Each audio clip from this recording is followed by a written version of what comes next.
This is a takeover. If I knew you had dub delay, I would have upped my game. It's just a very simple delay, but it makes it more adventurous, right? I'm trying to start with a bang every time on these on these chats. Anyway, welcome everybody. Good evening and good morning to Mo. Hey, good morning. Sorry to wake you up, man. No, all good. How are you? Sorry to wake up so late. I'm doing pretty good. Just stayed up late last night in the studio. Was actually experimenting with doing some sound for virtual reality. So. Oh wow! Yeah. Please elaborate. I mean, I'm still such in a beginning stage. I just went and with Oculus and started a developer account. And was just sent some tools to try to make some sounds in a different scape. I don't know enough about it to elaborate really much, but I just started off yesterday with it. Okay, and it became a really late night. Yeah, well, probably more playing games than actually working. But Yeah, it sounds like something you can easily get completely lost in and get sidetracked along the way. Yeah. So good to have you, man. Good to see you again on the chat. We also have Tim Exile joining us from London, right? From London, yeah. From just around the corner from Oval Space, which apparently you played at last year. Yeah, awesome, man. Good to have you. And of course, we'll be discussing Endless, of which Tim is the creator and brain. The collaboration app. We'll get into it later. Or actually, very, very quickly. Yeah, I mean, we were in a pre-chat. We were just briefly talking about it, and it's really cool to see you putting improvised music on the map. It's so big props for that. So it's great. Okay, I see a lot of people coming, joining us here in the chat. So hello to everybody who's watching this on Twitch. Lots of friends from the Discord server showing up. And of course we have Kyle Geiger joining us from Berlin. Sup, man? How you doing? Good. Yourself? Yeah, good. Sorry, my new son started screaming next door. He's not alone, but my head was kind of in that space for a second. So hopefully you all can't hear that. But he's fine if you can. It's don't worry. Of course, yeah. Okay, so you did this thing with you three together. You did this live jam with Tim's app the other day, and I was checking it out, and it sounded really cool. So, was one question? I mean, we'll let Tim explain exactly what it is and how it works. But were you guys using hardware or just using stuff that was from the app, or was it also coming from other sources? Who wants to start? But just sorry that there's a skylight right above me, and it's just started absolutely pissing with rain. So if you can hear this kind of rain in the background, it's not a screaming child. Well, we've got all kinds of external sound sources dropping into the chat, which is fine. So we'll just, I guess we'll just go with it. Sure. Use the mistakes to our advantage. Embrace the mistakes, as you do with improvisation, right? Exactly. So Mo, yeah, maybe you explain, because I saw you guys sitting behind your setups, and then both sort of playing little riffs, and then sort of added to the jam and stuff like that. So where was the sound coming from? Were you guys using external sources, or was it all from the libraries that come with the app? Well, the stream that I was doing with Kyle, primarily, I mean, I wasn't using the extent of most of my hardware, but I picked a few boxes here and there. Like I grabbed a 303 and like a small little this Pioneer AS1 mono synth that I have, and just synced it up to the external clock of my DAW, and then ran that back in. And every once in a while Kyle was doing something, I would just kind of program a patch and then just record it live into Endless for a second. And it was fun. Also, I usually have like a template that I start most of my sessions with when I start writing tracks, and I've got just a whole list of just different hi-hat patterns and drum patterns and things that I can pull up from. So I was also utilizing those on the fly and also making stuff on the fly as well. Cool. And is that true for on your side as well, Kyle?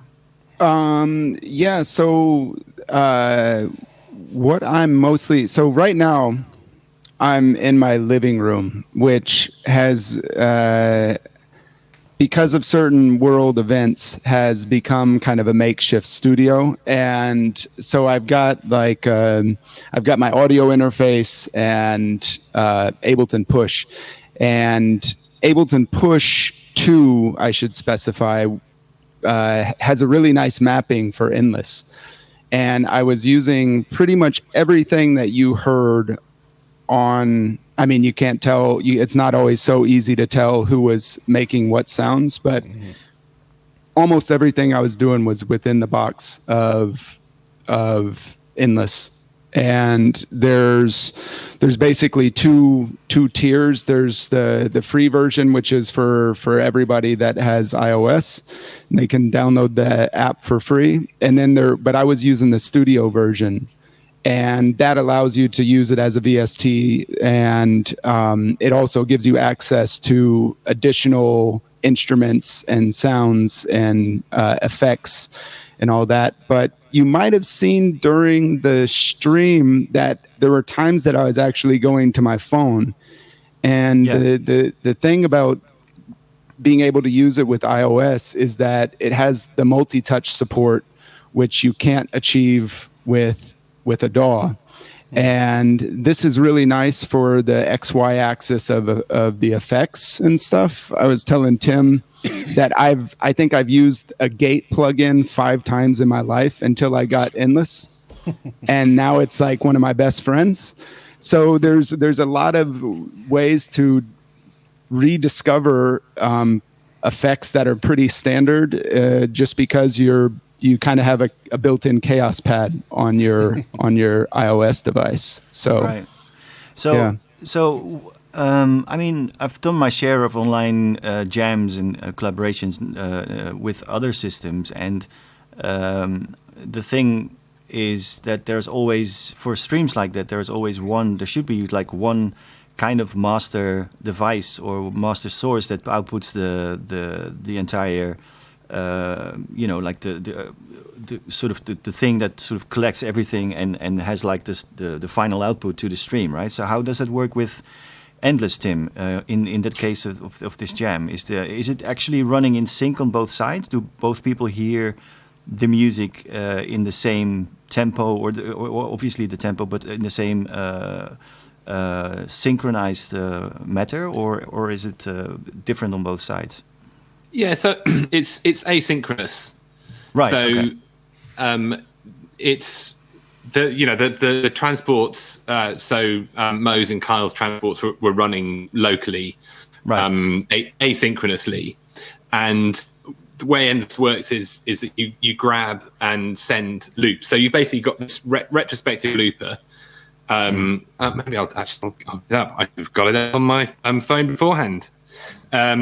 So you have, once I get it up, I'll show what I mean. But you've got this waveform that just moves past all the time. So it's like a rolling buffer that's always capturing, and you can capture different lengths of that retrospectively. So you could play in one bar, tap in some, a bar of 4/4 kicks or something.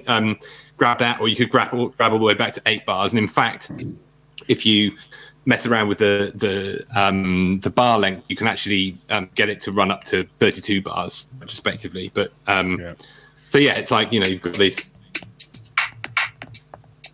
See this the waveform. I'm just messing around with the. Oh, there you go. And I grabbed the loop, and so basically, as soon as you commit that loop, it then uploads it to the server, sends the metadata out to everyone, and everyone who's in the jam then gets that and downloads it. So when we run the live streams, we actually run a version of the jam locally on the stream machine and comp that into OBS, including, so we have a video call, so there's a Skype call. So we had Kyle and Mo coming in on the Skype call, and then I was kind of like in between them, sort of comparing like a sports reporter, which was quite fun. And so the audio comes locally there, but because it's asynchronous, you could have hundreds of people in a jam. I mean, you wouldn't want to have them all contributing, but they could all be pulling the audio from the jam. So during this jam, you both Mo and Kyle were basically hearing different versions, because in Endless you can choose the loop that you're working on, right? And you can of course you can choose the newest one, the latest version or whatever, and that'll cause you to hear the same thing, but you can also be completely out of sync with each other. So how does that work with when you stream something? How do you decide what's the current state of the jam? So I will open up a jam in Endless now. So this is the jam that's going on right now, and there's a little setting there called autoplay. Kink. Hey, hey, Kink, what's up? Kink's here. Hey, man. That's right here. Yeah. Nice to see you. So there's this little autoplay, which basically means so it's selected by default. And it just means that your device will automatically play the latest riff that's come in. We did actually debate just not having an autoplay switch at all, but you're just forced to have autoplay on. But there are some circumstances where you do actually want to switch it off. But when you're jamming with people, it's good etiquette to keep autoplay on. But it does mean that, let's say you're in a jam where there's loads of stuff going on, that you can call up, there's a bigger history here. So this is like going much further back into the jam. I can browse back to something that happened like, hours ago. Yeah. Yeah. I will say it's an incredibly interesting way to collaborate with somebody on music. I think even like when I've been trying to work with Luis Flores on our Belief Defect project from this whole year through this whole pandemic from 2 different places. It's still kind of a pain in the ass to constantly send, sessions back and forth, rendering whatever we've created, send it over, then he renders something, sends it over to me, and then bouncing things back and forth. It kind of diminishes the creativity and also takes away that spirit of being able to be in the same room with somebody and jam and throw ideas at each other, whether they hate it or not. You can intake it, say, no, I don't like that. Let me change that over to this. And I have yet to experience something in my life where you can sit in 2 different places of the world and produce a track together. I mean, certainly doing the jams with you, Joachim, that was an incredible experience for me, but this is such a different take on it in a different way. It's so completely different format of working together, and both have been 2 by far of the best experiences I've had this year collaborating with friends over online. But Endless certainly nailed it for me.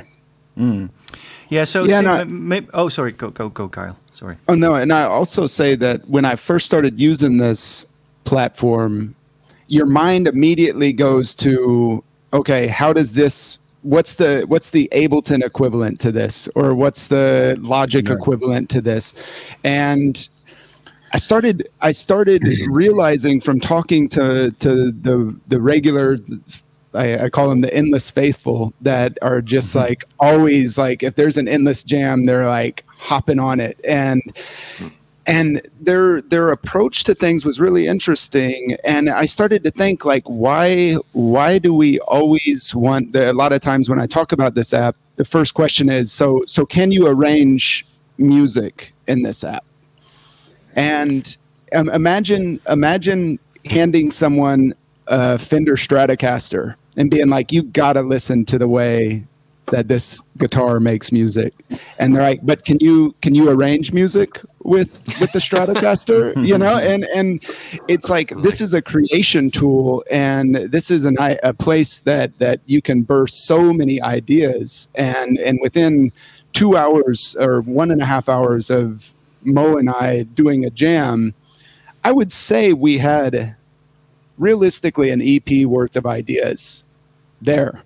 And so I always encourage people that are trying to wrap their mind around the way that this app works, or the platform as a whole, to try to not even view it in the same stratosphere as a DAW. And it'll be a lot more easy to think about. And I'll say, even from the times that I have jammed with friends in the studio where we sit together and collaborate and produce music, it's always kind of producing in terms of like on a DAW with a timeline where you're trying to arrange a track and, oh, I have an idea, let me put this here and let me do this. And this certainly felt like just throwing a collection of ideas together on a wall. It's just always just like throwing a loop into a giant bin, just tons and tons of ideas, throwing them together. And then, you know, later on in the process is when you actually export them into stems and start to arrange them into tracks. But that whole process of just throwing ideas and getting out felt so much more creative. It just felt like you weren't bogged down by, well, how's the track going to go? What's going to come next? And you're going back and forth with somebody. Maybe that's how other people jammed in the same studio together. But for me, it's always been, you know, much different. So this was a very, very creative way of going about things. Yeah. So in listening to how you guys experience it, it could be basically just a fun thing to do in real time and just enjoy the process. But it also could function as a sketchpad to arrive at real, like, final productions, right? Yeah. Yeah. Definitely. Yeah. Definitely. Okay, so let's take a few steps back and ask Tim. You know, what is your main motivation to set this all up, to come up with this system? What is the thought behind it? Well, I mean, music for me has always been a thing, an activity to do rather than a product. And I think, you know, my first musical experience was playing the violin. You put your bow on the string, you move your body, music happens, you stop, music stops. It's completely embodied. And I think I always, you know, that was my first frame of reference of what music was. And I always thought that, every bit of music that I experienced after that fitted into that framework, or at least that's how I thought about it. So, you know, when I fell in love with electronic music when I was a teenager, I thought, you know, I was like 12 years old and I had bootleg rave tapes and I used to listen to them at night on my Walkman. Didn't we all? And I thought, didn't we all? Yeah. But, you know, I thought that they were making this music live. Mm-hmm. And I only realized kind of after the fact that it was DJs mixing records that people produced in studios. So I think it was, you know, this is just a very long extension of a misunderstanding of what electronic music could be, but also, you know, a dream of how I wanted to be musical. I think I've been much more interested in being musical than I am in kind of working really hard in dark rooms for months on end to create perfect works. I mean, and I've done a lot of that in my lifetime as well, but I found that ultimately quite just a dissatisfactory experience. Well, I guess we've all been there, you know, and you know, like spending, you know, busting your balls working on an album or an EP for weeks or months even, and it's funny how that all happened, because traditionally music is an experience, is a live experience, like it's a celebration or it's a ritual. It's I mean, recorded music is relatively young, you know, in the history of music.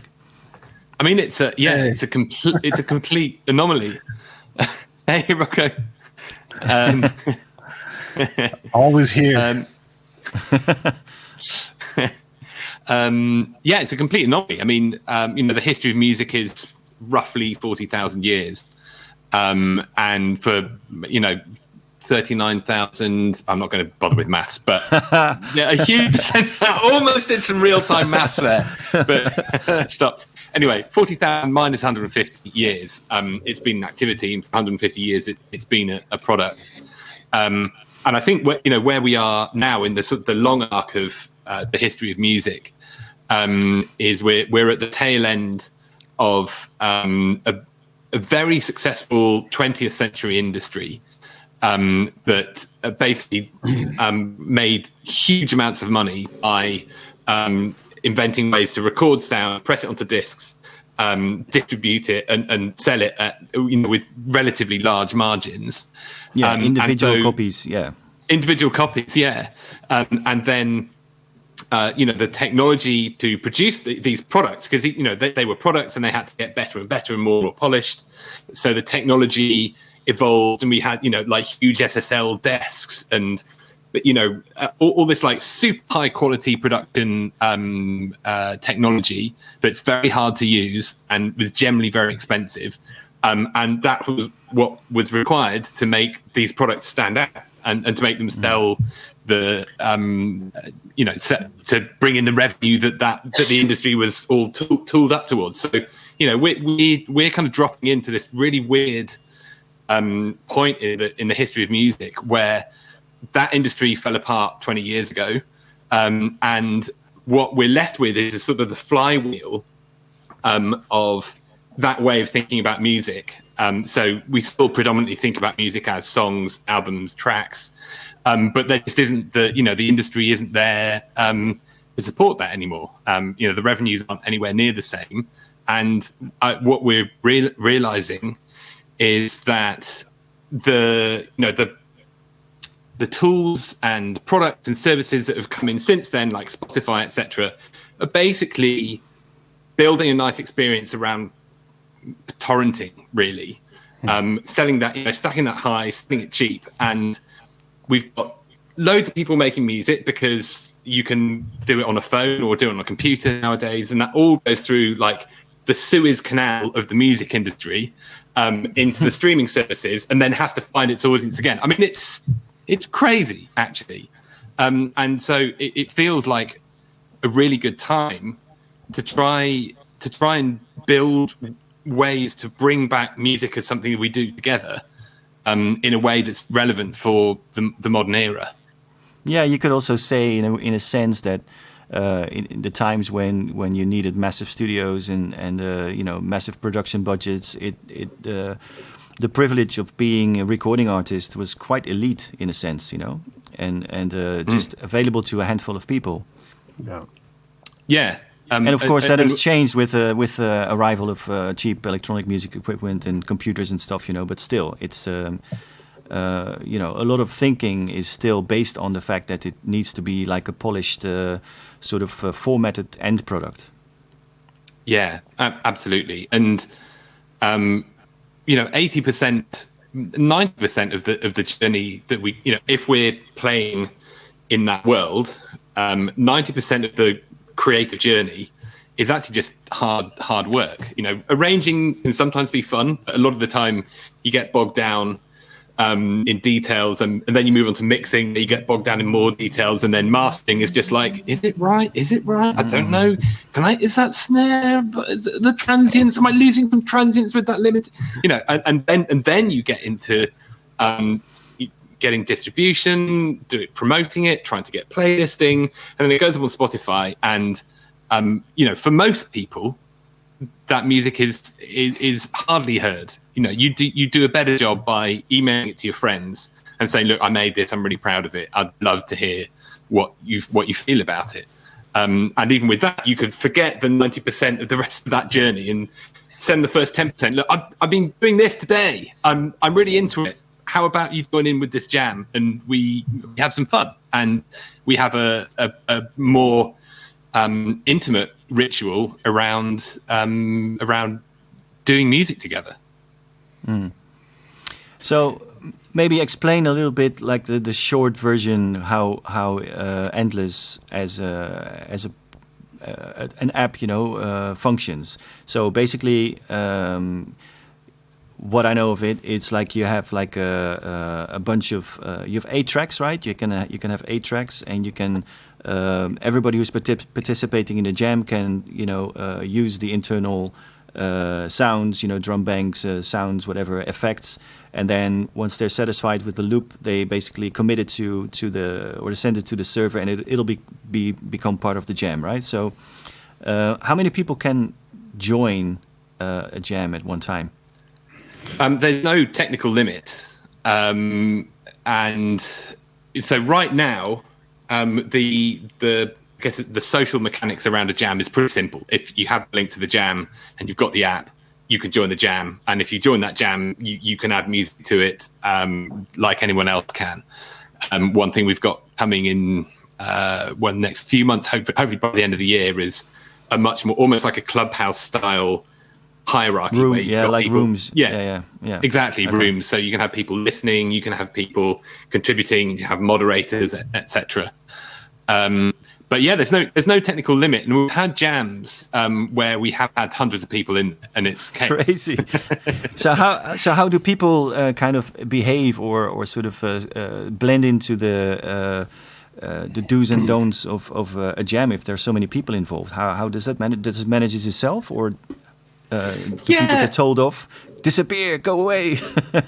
Yeah, no, we've definitely had some high emotions at times in the jam, and the as Carl calls them, the Endless Faithful have invented like an entire etiquette, even entire lexicon about like smooshing and riff hopping, the Lehman maneuver. There's probably at least 10 words and terms that they've made up to describe the etiquette and what you should do, etc. And we've got, so on the front page, we've just got a bunch of jams. So here we've got all these jams that you can just join in with. It's the same on the desktop as well. And anybody can join in those. And, most people most of the Endless Faithful go off and make their own jams, and they share them on the Discord server, or they share them in private messages with each other, and they find the people they want to jam with, they find the people they want to vibe with, and create jams with them. So it's generally, as everything, it ends up being policed by, well, not policed, but it just naturally falls into social etiquette and behavior. And if people are kind of hopping over your riffs and like smooshing everything and key mashing everything and trashing what you're doing, then they'll just go somewhere else to another jam where they can find some friends who are respectful.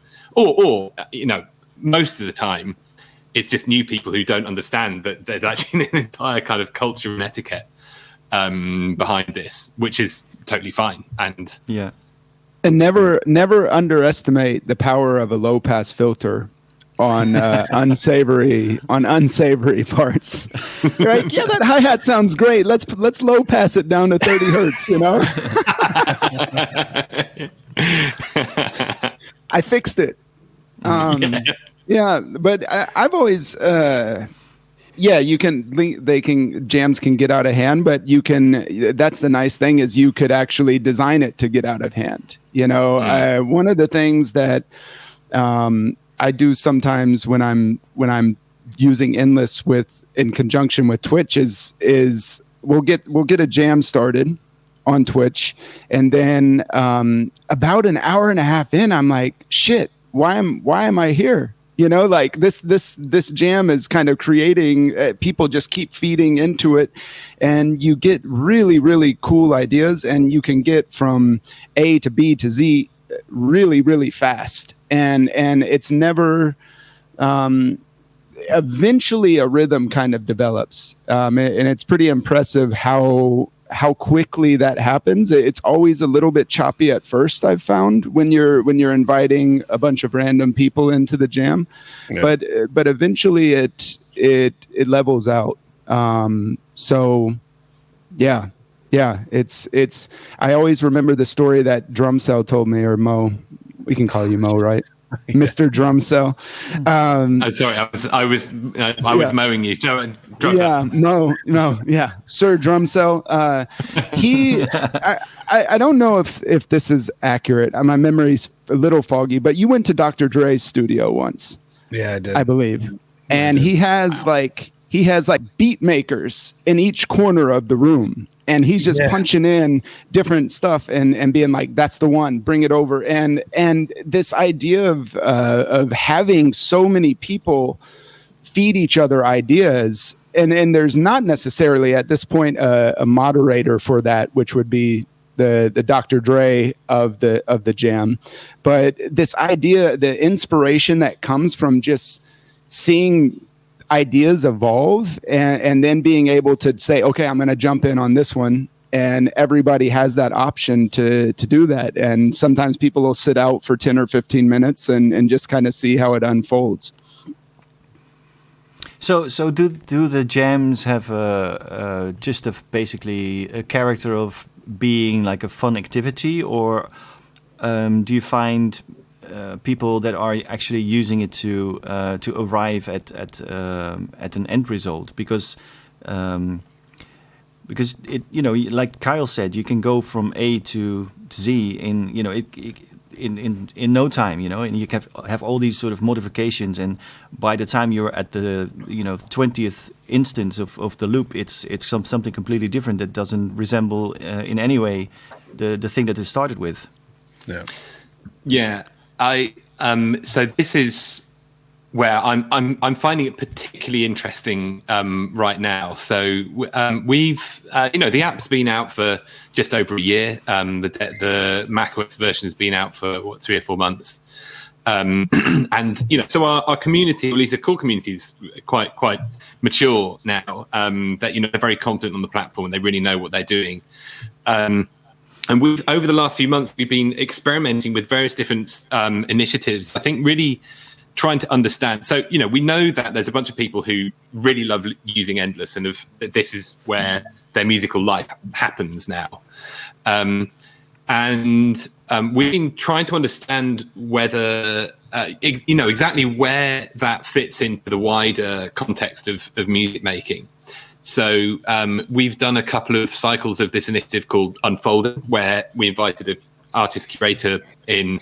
The last one was curated by Pixelord, actually, which it was awesome. He brought together about 6 different jammers. They did a 3-hour stream, and then we dropped the stems to the community. The community then remixed them, and then went to a remix competition, which Pixelord gave feedback on. And now he's actually done a mix of the tracks, which is really, really cool.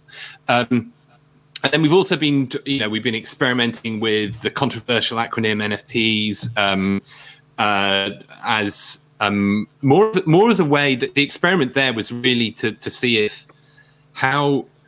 because the most magical thing about Endless is those moments that happen, when you're going from A to Z, and S is just absolutely, and that's the magic moment there.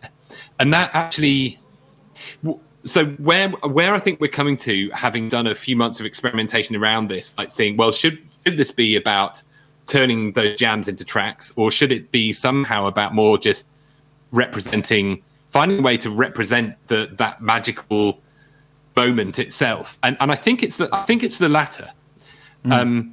We've been doing a few events recently. We did a project with Imogen Heap recently. And we had a 5-day long jam, which we streamed to Twitch for 5 days, and that we actually extended it in the end. And we this kind of VR experience as well. So Imogen was performing live with the Endless Jammers, and then she was on stage in this VR world. I mean, it was kind of bonkers and really amazing. But what we noticed really is that the community gets so much more excited particularly when there's like a small group of people who are kind of like selected, I guess kind of A&R'd in a way, to take part in these real-time events. And I think this is, having had a couple of months of experimenting with this, I think this is definitely where we're going to go. Basically, realizing the value of the magic of doing music in real time and those magical moments. Yeah, I mean, I'm completely behind that idea. You know, I'm the last few years I've basically done so many live improvisations, and you know, really enjoying that because you never know what's going to happen next, and you're as much a spectator of what's happening as the audience. You know, you cannot predict what's coming next, and that's the beautiful thing. You're in the moment, you're making decisions on the fly, and you're basically using your intuition to take it to the next scene or the next version of whatever you were doing, you know. And I think the only thing is that I think does it take a effort, or do you feel that the people who are getting into Endless actually appreciate the fact that it's more like more about the journey or the process than the end result? Because as musicians or people who are producers, they always think they need to be the final curator of the work. You know what I mean? So do you feel the mindset of that thing is something that is difficult to explain to people, or do you feel the community finds it out themselves, like automatically? Yeah. So right now, I think where we're at now, we're kind of hitting the limits of the actual features that we have on the platform, particularly the social side of it. So what we're noticing is that a lot of the community will post these riff hops, which is a riff hop is basically going back through the history of the jam and just sort of playing it sequentially through. So they're not quite tracks because they're not arranged. They're literally just playbacks in the order that the jam unfolded. But they're actually like scenes, you know, scenes basically. Yeah, the scenes, or you know, they're just like played through scenes where you sort of go through. This is like a synopsis of the jam. Those are quite nice actually, and they do have a particular feel to them. Other people have, with a bunch of the Endless community have also been experimenting with NFTs, clean NFTs. I would hasten to add on this Etiquette platform, which is it's really cool what's going on there. There's some incredible art and some incredible music. So what's happening at the moment really is I think the community, you know, the Endless faithful, who understand where we're going, are kind of like mapping out ways to, you know, celebrate that those magical moments and, you know, make them somehow memorable or collectible. You know, how to present those moments without having to go through that. You know, the choppy waters of arrangement where you can very quickly fall into perfectionism.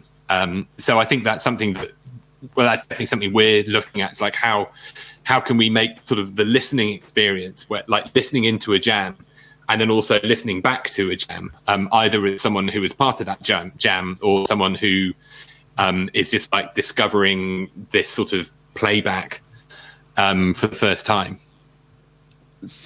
If I can add something, I don't know if you know, but you can export every riff, the little circles that Tim was showing. You can export the stems in that, and each stem theoretically has up to 8 bars worth of information. So if you think about, I don't know if I have too much variance in a track, I fuck it up every time. And there's something to be said about being able to work and dive into the audio part of it and then export. I mean, Joachim, I think of some of the remixes you did. Your remix that saved the day on the release we did on Mo's label is really like 8-minute onslaught of a loop, basically, and it evolves and builds. And actually, when I was starting to use this, I thought of a lot of the way that you and Drumcell use Tractor. I always call you two part of the Tractor Jedis.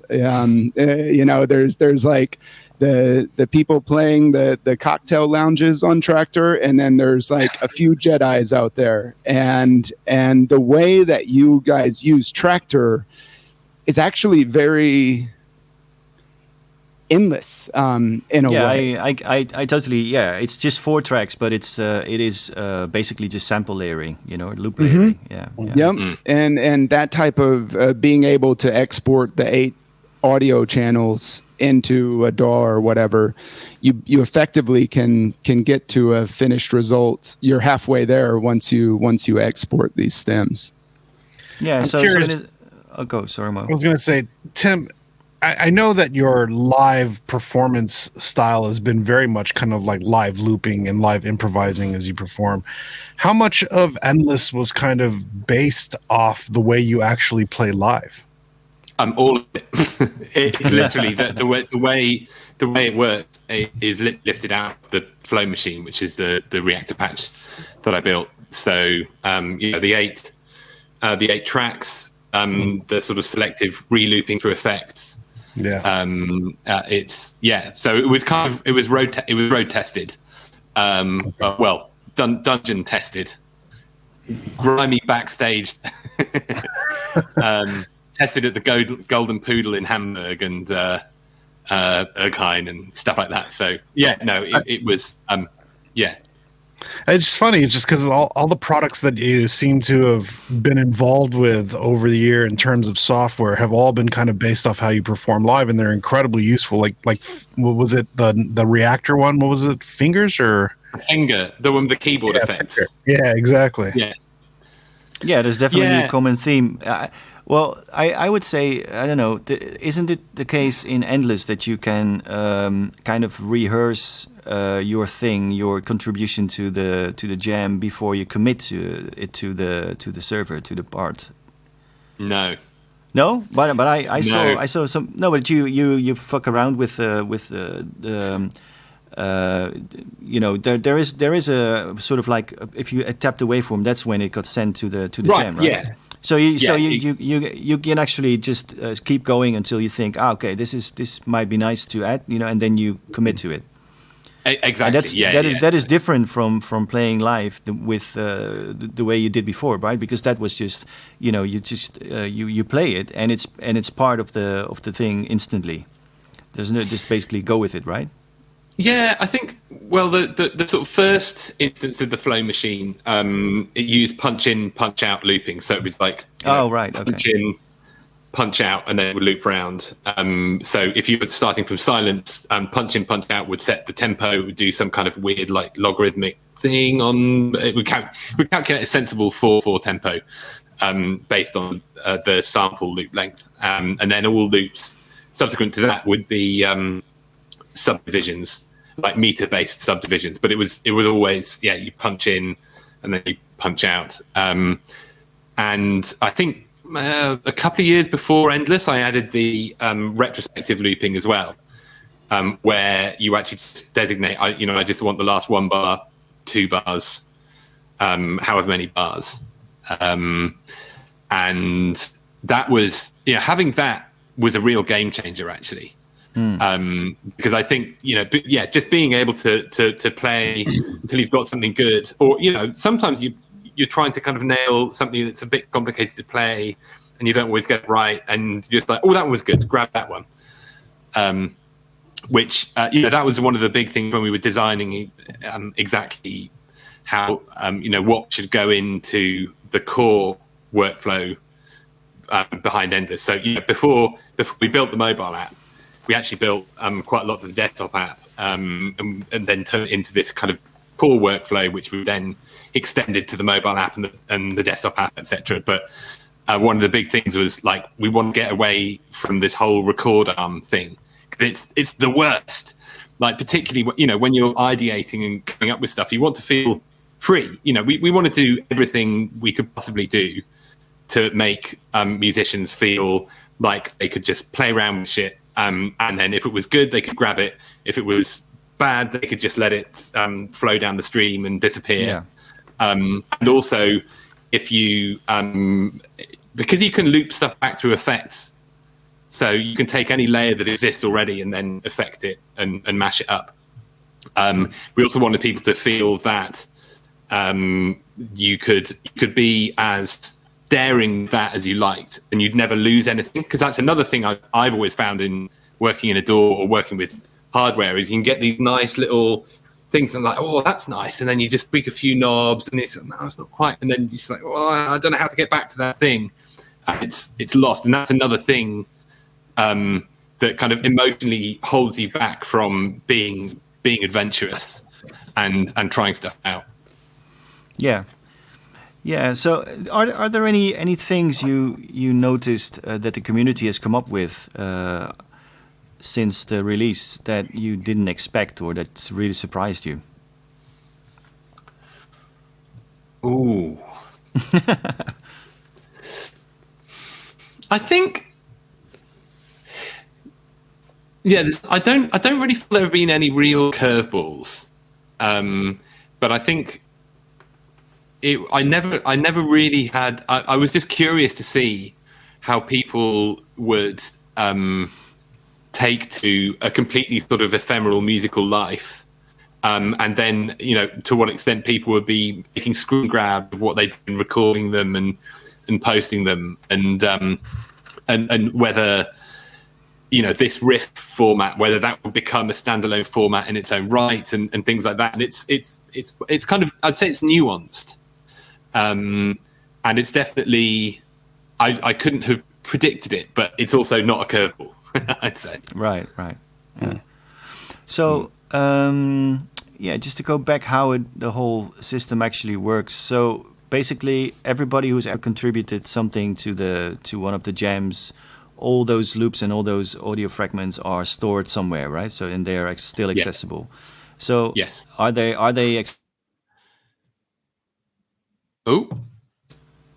When I would go into the app, I still have access to everything that's ever been archived on the server. And then can I still use it? Like, can I just modify it and go into a jam that's been performed like ages ago or something? Is that possible? Yeah, exactly. I mean, there are some jams now that have been going on for over 2 years, and I still sometimes scroll all the way back to the beginning of jams like the actually it was if Kink's still here. The other day I was scrolling back through the jam that I did with Kink on when we did this launch live stream in just over a year ago. Just some nice sort of happy memories, and yeah, it's all there. And you can just go in and dive in and remix it straight away. And you can. Another thing that's really cool is that it's on your phone, but it's also on your desktop, so you can go back to something you did on your phone a year ago in your desktop version, and then just drag the riff into your DAW. Wow, I mean it's pretty incredible. So so okay, let's say Kyle and Mo have done this jam, and I install the Endless desktop app. Could I just drag in one of the layers of their stuff and use it in outside of Endless as well? If you had the link, yes. Right. So how is there some kind of I mean, I hate to bring it up, but because I don't care about this at all. But what about everyone brings it up?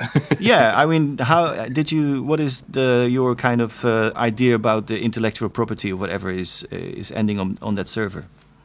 Yeah, so I mean, the license in the terms of service are you keep the rights to anything you do on Endless, but you also give Endless and everybody else on Endless a license to do whatever they want with your stuff on Endless.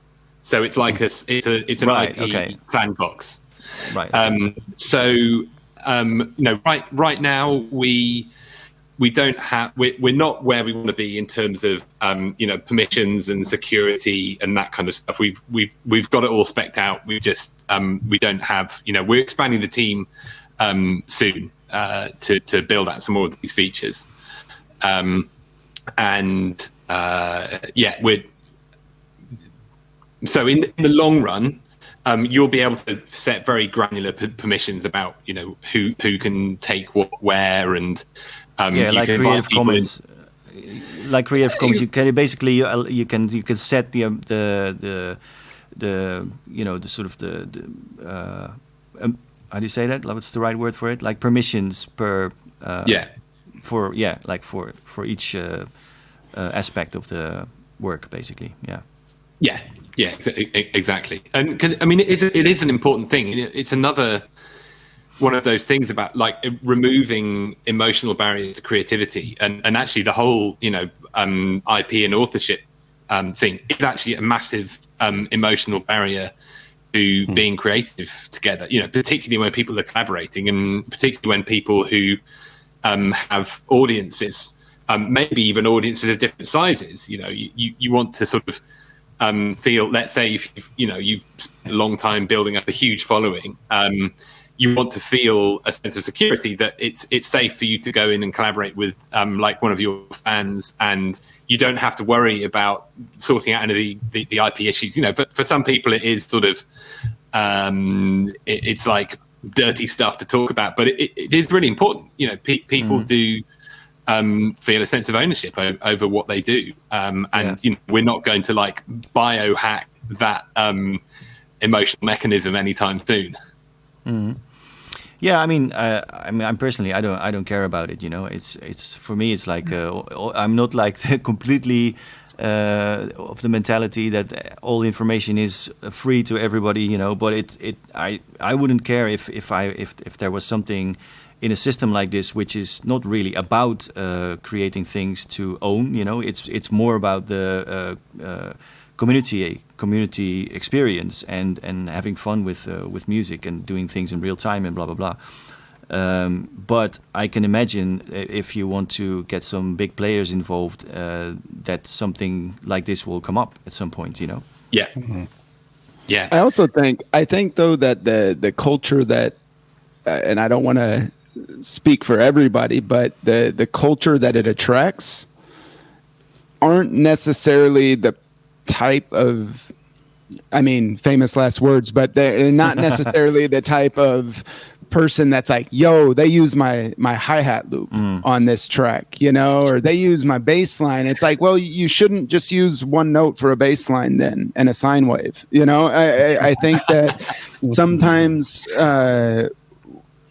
I don't know. It's kind of like this. I deal with this in my hometown in Indiana. There's this weird fantasy that everybody has of someone's going to break into their house and they're going to rob the family and they need to have guns to protect themselves, and it's like this is like this idea of Kanye West coming on Endless and taking your loop. It's like, I would love for Kanye West to take my loop because I would get more publicity out of him taking that loop than I ever have in my whole life. So then you get I the think publicity from the lawsuit afterwards. Sorry. Yeah. No, but I think also it's also really been a disarming thing too. When I first started releasing records, it kind of was, everyone's like, don't tell anybody the plugins you're using, don't tell anybody your secrets, don't tell anybody like blah blah blah, because then they'll find out and then they're gonna do exactly what you're doing, and that just never happens. And if somebody takes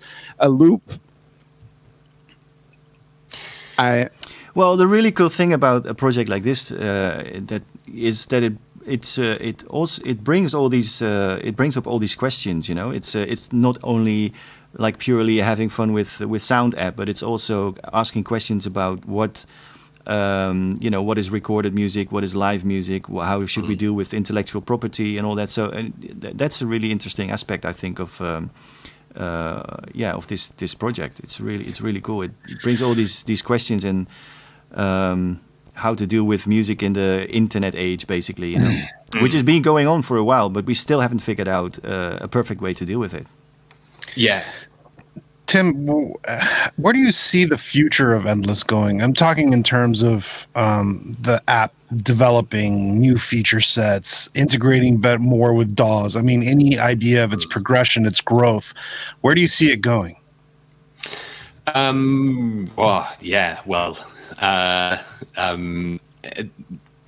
It's my mind boggles. My mind boggles. So I didn't mean to put you on the spot there, man. No. It's good. So basically, the rest of this year, we're mostly focusing on getting the app on Windows. We want to improve some of the more kind of like pro features. We've been looking at, for example, something I'm just insanely excited by is actually hosting plugins inside Endless, and being able to save them down, create the mappings and save them down as presets. So you can basically like where's my noise? So you could say have like your baseline instrument there, another baseline there, another baseline there, and you just hit that, starts at the plugin, then you can play it in straight away with all the mappings, etc. So for both instruments and effects, that's this isn't coming this isn't coming in the next 2 or 3 months, but it's coming soon, and that's super exciting because I think making, as Carl said, it's the most convenient way to use Endless right now is with the sounds that are out of the box, and I will make no bones about it that the Endless sound engine is just nowhere near the quality of like Native Instruments sound engines. They've built an entire business on building sound engines. So I think once we can make it easier for people to build their own personalized mapped custom setup with all their samples, all their plugins, all their hardware patched in, but you can really quickly just hop between all these things, different sequencers and arpeggiators and things, to pull those as closely into the workflow as possible. Like that's super exciting for me. Yeah, I'm happy to hear that. Because right now off the bat, playing with Endless, sketching ideas with the built-in sound engine is awesome. But one of the things that really excited me was the fact of being able to record into it. Being a hardware lover and collecting hardware synths and external machines and just loving the tactile control of having a physical item in my hand, the idea of being able to write a sequence or a patch on an external synth and then record it into loop and add that into the session is big for me. And I would love to see that also grow as well, the possibility of integrating it. It's already there, of course, but to see more features develop as well on the DAW side of being able to take external items and external loops into DAW as well. So what is the recording quality in Endless? How does it how do the loop, in what format get the loops stored on the server? So currently they are, I think they're 192 kilobit Ogg Vorbis format. Weirdly, there's quite a big artist who is about to release an album, I think in July it's coming, that's written entirely on Endless. And awesome. He and his studio team kind of pulled it out of the app into Pro Tools, arranged the entire thing, and I think they didn't really know because the format it exports to, it's a format, I think. So I had to break it to him a few months ago that all those files that you had in that really high-end Pro Tools rig, they were at one stage they were all 192 kilobit Oggs, and he was just like, no way.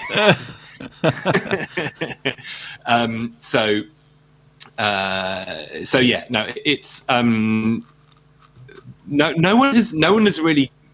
one is bashing our door down to get the HD functionality. That's also coming. That's going to be part of our HD subscription package, which is coming later this year, with a bunch more kind of pro features, and that'll be lossless. I was talking to a friend today, and it's like, it's incredible if you create a really cool tool. Like, I was looking at the teenage engineering stuff and just how fucking cool that stuff is. And it's amazing when a tool is cool and does and creates these new opportunities that have never happened before, how much less people give a shit about how analog it is, and I think that sometimes there's I mean, of course, I've got an RME interface here that I'll never part ways with because I love the converters on it and all that. But at the end of the day, I'm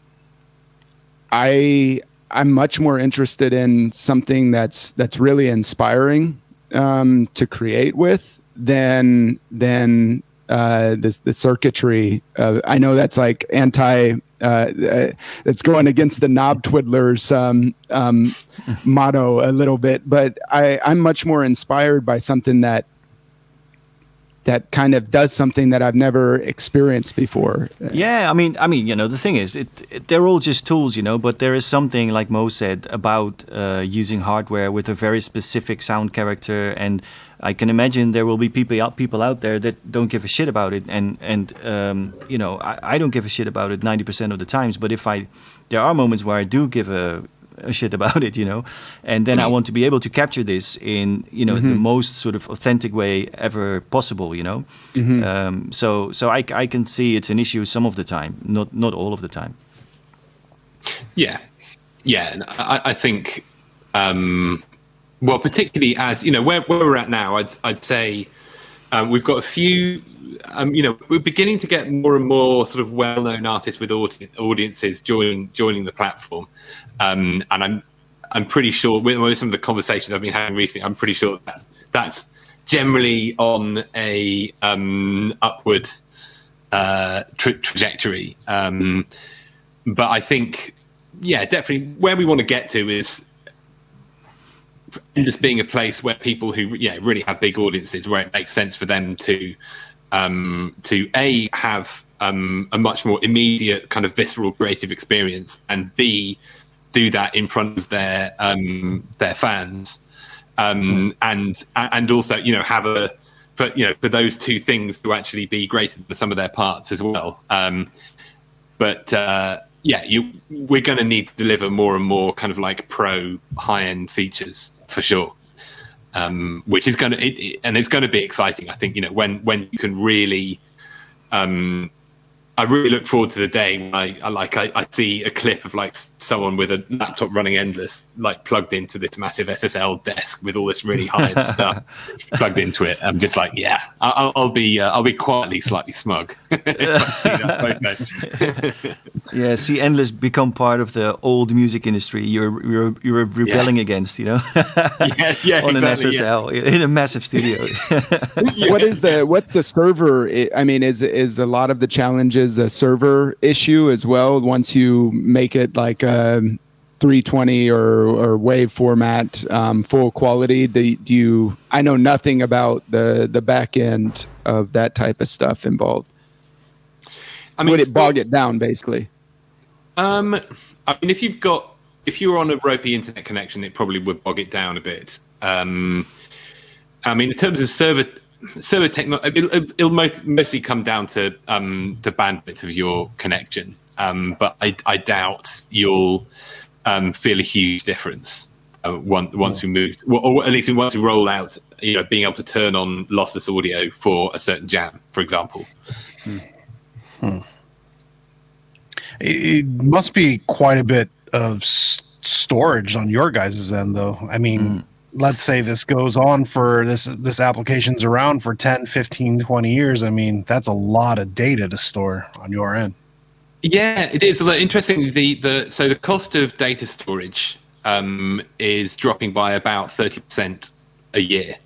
And so, well, I dropped a few hints. I've been looking very closely at blockchain crypto stuff recently, and there's some really interesting services there about how to create decentralized and decentralized permanent storage, and using kind of crazy tokenomics to make that work. And there's this platform called Arweave, which actually it is its own blockchain, but it's a storage blockchain. And you pay once to store your file forever, which and I had a look into the tokenomics and how they work that out. And basically, they've calculated that as the storage drops in price over the years, it will actually drop in price to a sort of vanishing point. So you can effectively calculate a price to store a piece of data forever. I mean, obviously until we finally kill our planet, God forbid. But yeah, I think it's definitely something to consider. But the price of storage is going down. I think we've already got over about 4 million riffs on our servers, like 4 million individual riffs that people have made. I need to check that figure actually. I think it might be a bit more now, but jeez, 4 million. Yeah, that's heavy, man. You should have a counter somewhere in the app. We should do. Well, I mean, 4 million riffs served. McDonald's style. Well, I've got the back end up here, and I can try. The thing is that with this back end, the front end of the back end that I have here, actually tries to pull down all the metadata from the server. So I could put it in 365. I know it doesn't give me a total. No, sorry. I thought Just make a number up. Have a quick.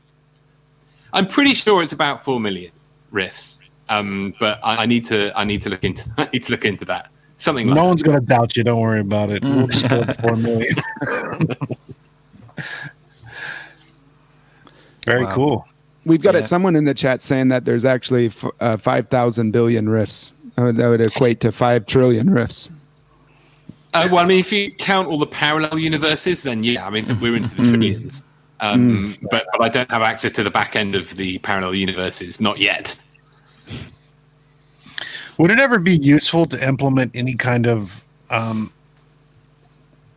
maybe this kind of defeats the whole purpose of Endless, but even like maybe recording MIDI notes to export individual MIDI notes into something? It's interesting. So this does get requested fairly regularly. I'd say it's not the most regular thing. It's not in like the top 5 most regular, but it's probably in like the next 5 looping MIDI notes. I think this is probably not going to be a priority, specifically because what we've learned in the last few months with these experiments about how to kind of realize the value of what happens on Endless.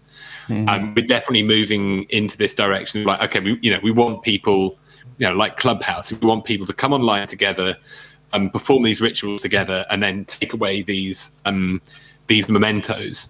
And I think that's the thing that we're going to be focusing on in the next few years. And but we also want to build bridges and on-ramps and off-ramps into the existing music creation world, such as you can drag and drop riffs out into your Ableton session view and stack them up like that.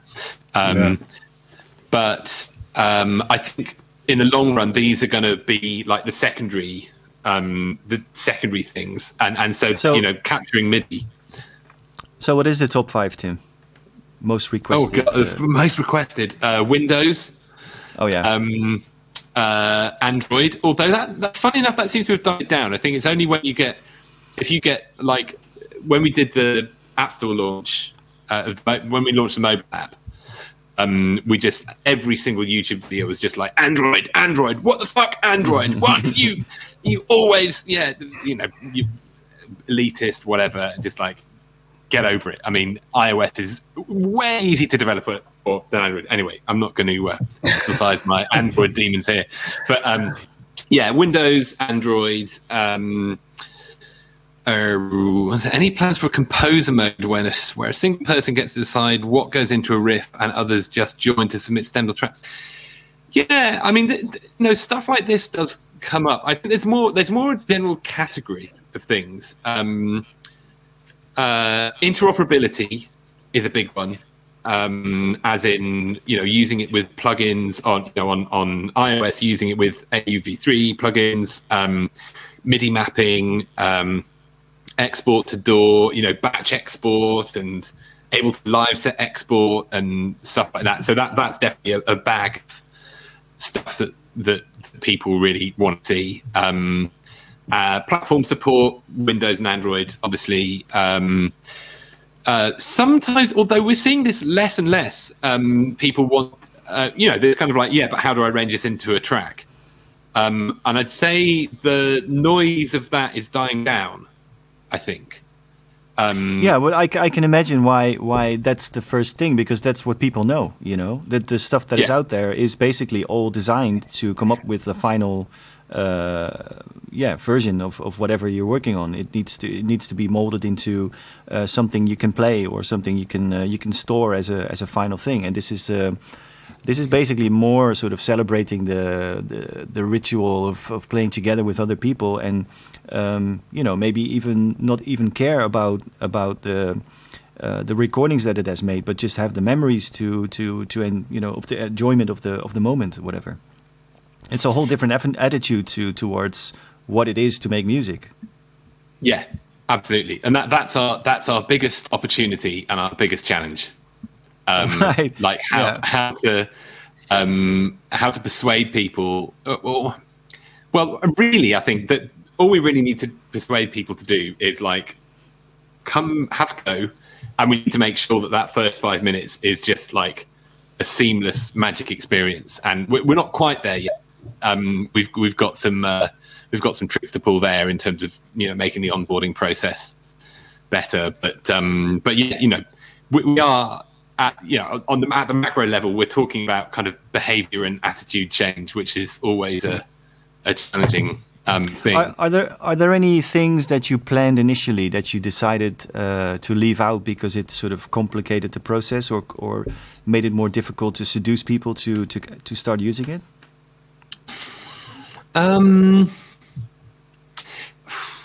Yeah, I mean, I think we've definitely talked.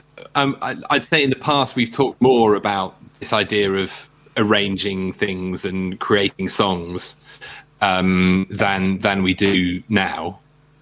And what I'm thinking about, or the way I'm thinking about, I guess, kind of like capturing mementos of these live jams as, I guess, kind of experiences or quote unquote content that people can then go back to and revisit or enjoy or interact with or something. That it doesn't have to be a song. It doesn't have to be arranged. It can be a collection of material, and it can be presented nicely. And, we could even have sort of visualizers with that, or ways that you can drag the riffs around in different orders and say, like, I didn't really like that one, and just sort of highlight things. But it's not, it's something between an arrangement process, the curation process, I'd say. Mm-hmm. So you could see a jam like almost like a gallery of some sort, like yes. a collection of moments which form a gallery. And are there any plans, or is maybe possible now to access those galleries outside of the app? Not now. We have been experimenting with web audio, not actually HTML5 audio, not actually web audio yet, but we're looking at ways of offering an in-browser experience, not for creation, but for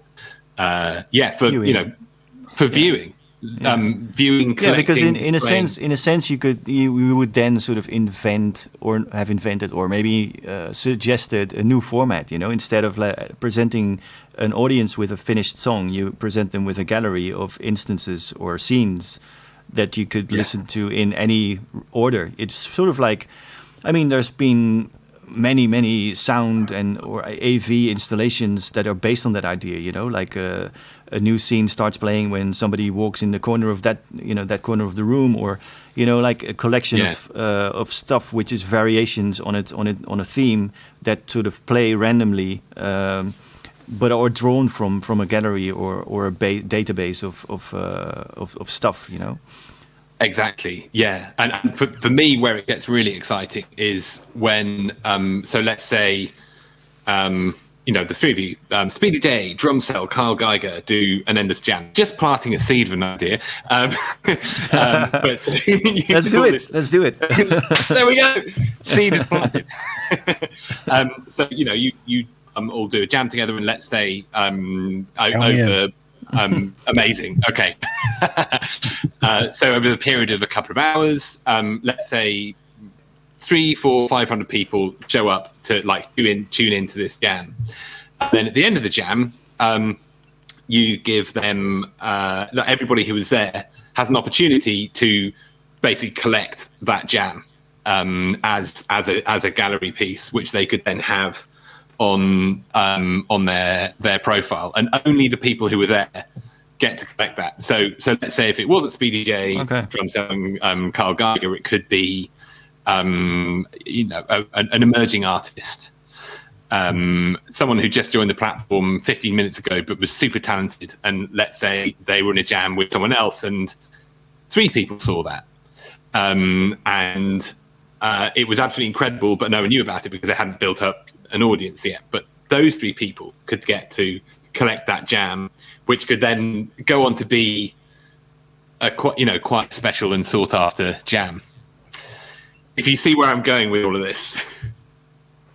You mean, are you talking about scarcity, like creating things which are have only been seen by like a very small secret group of people, and therefore having a higher value than something which has been accessible for everybody? That's definitely something that I think about a lot, and I guess looking at this whole scarcity idea from the other side of it, it's like relevance. So most of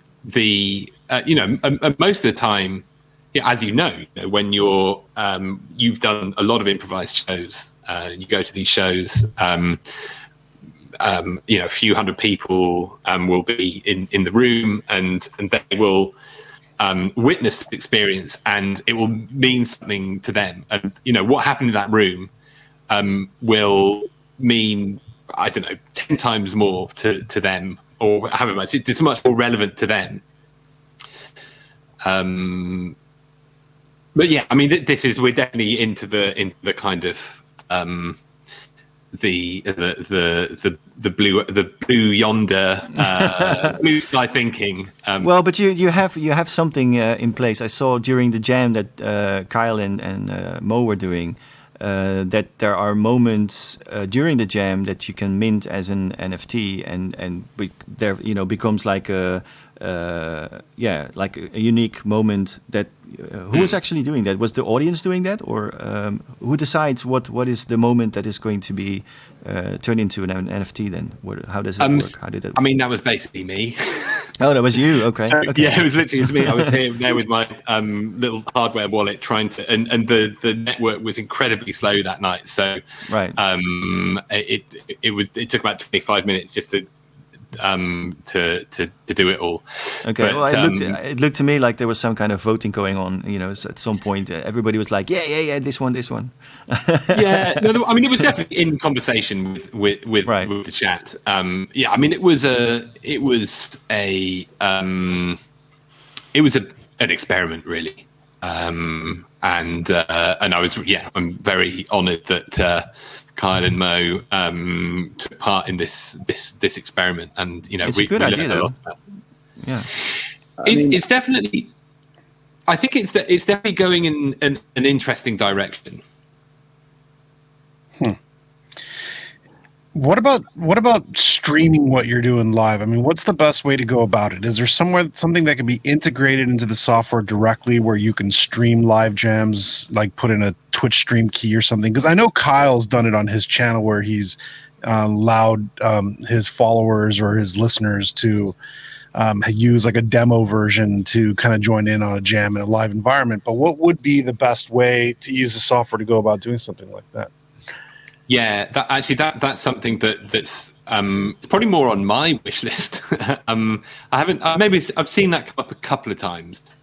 I think that's quite important, actually, to allow. I mean, let's say, OBS software is open source, so to create some kind of fork, like Frankenstream version of Endless, where you could, instead of having, because right now you have to capture the end of screen into OBS, you then have to chop it up, that you then have to feed your audio back in. I mean, it's exactly the same as if you're streaming a session with Ableton or any other DAW.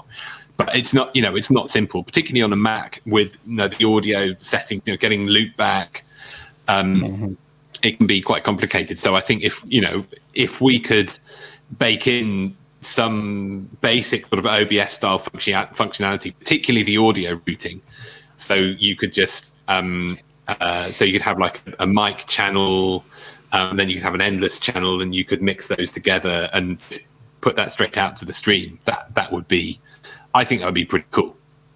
Something that I do. I'm actually streaming from a different computer than I produce music from, and the conundrum is, so the for most streamers, for most people that are doing Twitch on any kind of serious level, they're not streaming from the same computer that they're producing from. And what I've learned is that Macs are impressively shitty with live streaming. They have all kinds of issues, and OBS is not really, it's kind of retrofitted for Macs. And so the tricky thing is that I'm running Windows on a Mac computer to stream from. And my 2012 MacBook running Windows streams at a better quality than my 2019 i9 processor does. Wow. Crazy, right? Yeah. That's so crazy. that Windows version, then we have what we need. Yeah, and we're cooking. Yeah.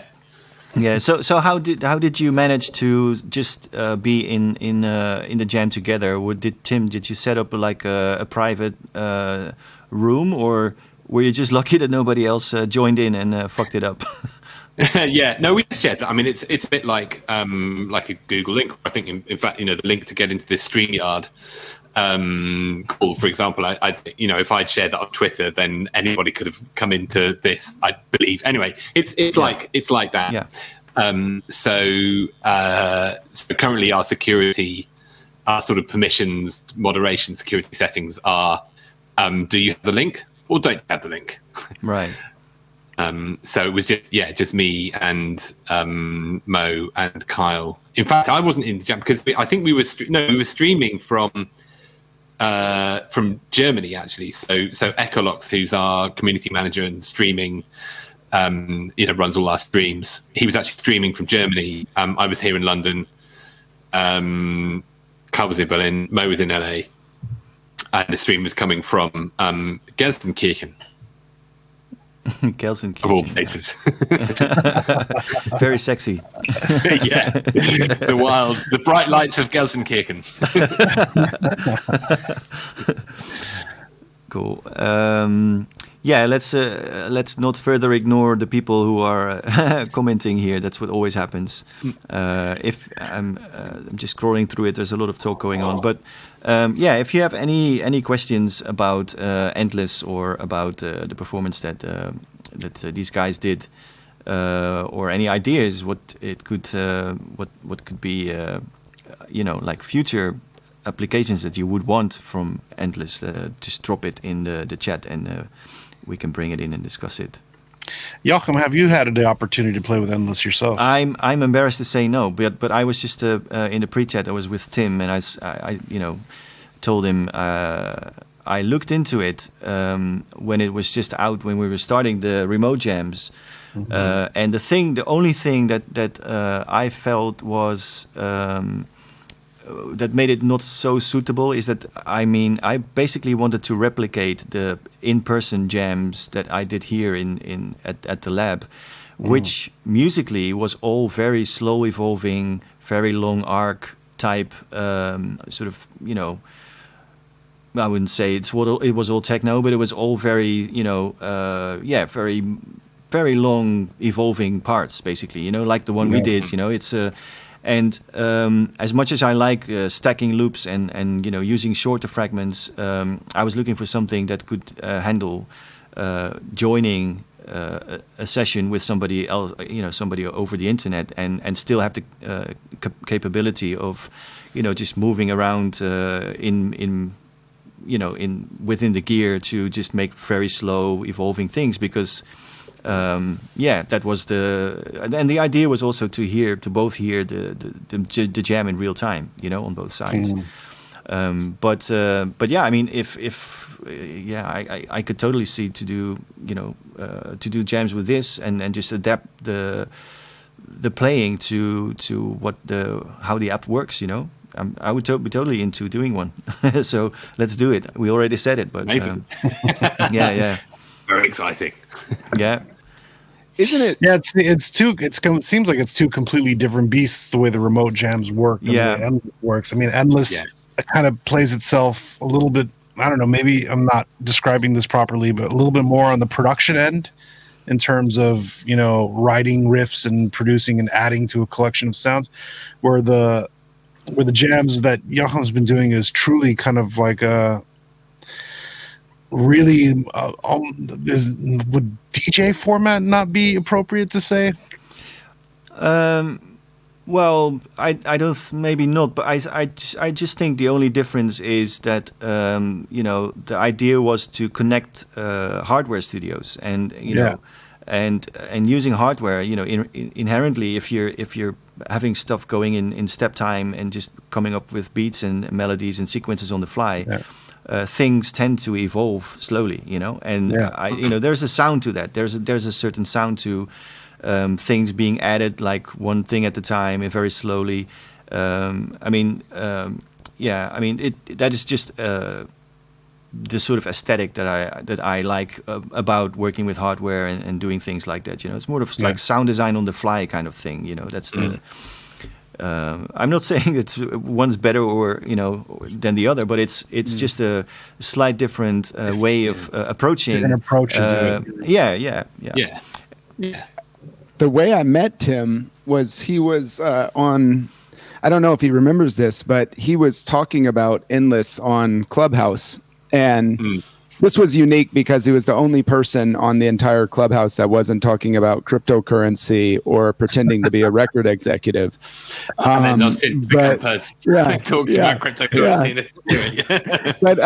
But so I asked Tim, I was like, is this similar to Raptor or Reaper's Ninjam?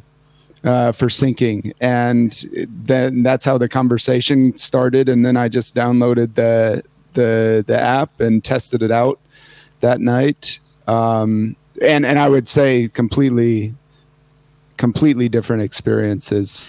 Well, the really cool thing about Endless is that you basically don't have to worry about the syncing at all. It just it appears in your playlist or in your scene, whatever it's called. The gallery is called in Endless as soon as it's uploaded, and then you can tap it and play it. And with Ninjam, you actually have to make sure things are running on the same clock, or on the same pulse, And it's a lot harder to do, and it takes a lot more. Effort and even I would say skill. If you do it manually. And that's what I was trying to allude to earlier when I said a little bit more of a DJ format. Right. Okay. It was more of what I was talking about in terms of like matching up BPMs and staying on the same pulse, the same clock, same tempo, and working together to keep the groove going over extended period of time. No, I think it's brilliant that it basically just appears whenever it gets uploaded. So you can. You don't have to worry about the syncing over the internet kind of thing at all. It's just basically whenever it's there, it starts playing, or you can make it start playing. And it's I think the main difference then is both sides are not hearing the same thing at the same time. And with the Ninjam method, that is true. It's two bars delayed to both sides. To both ends. So it's 2 bars, right? Can you set that on Ninjam? Yeah, you can. Well, 2 bars is the minimum. You can get it to 1 bar if you double the tempo. But the buffer is basically. The audio is buffered on the server, and it's made sure that it's going to be played back in sync together with the stream that you are receiving on both ends. So it basically takes care of the latency, and it delays the music with a musical interval rather than just with random latency, which is what solves the problem pretty much. Yeah. The only thing is that if you're reacting on each other, if playing in the same room, then you would also be able to do like massive drops and shit, and then people, if in the same room, it would sound the same to both. And if you would do that over the internet, the other person will will only notice that you did that after 2 bars, and that's a bit weird. So naturally, the music starts to be more sort of slow evolving, and but it's fine, But I think you solved it in Endless. You solved it in a really good way. But the downside of that is that you have to keep to the limit of the bar length or the sample length. It's what is the limit, like 8 bars, 16? It's 8 bars, but that's more. I think currently the limit on the file size is 64 seconds. Right. And so you can kind of hack so you can set the bar length to 8 rather than 4, which essentially gives you 16 bars. I think actually, God, it's just I don't even really get enough time to play with it these days. But I mean, in the fact is that it is a limited. There is a limit to it, and you're always working with loops. That's basically what it is. Yeah. Yes, You're committing a loop, and then it becomes part of the jam, and it's never something that keeps on streaming inside the app, or that sort of evolves, and it's always like a part of something, and then it gets committed to the jam like that. Exactly. Yeah. So it does.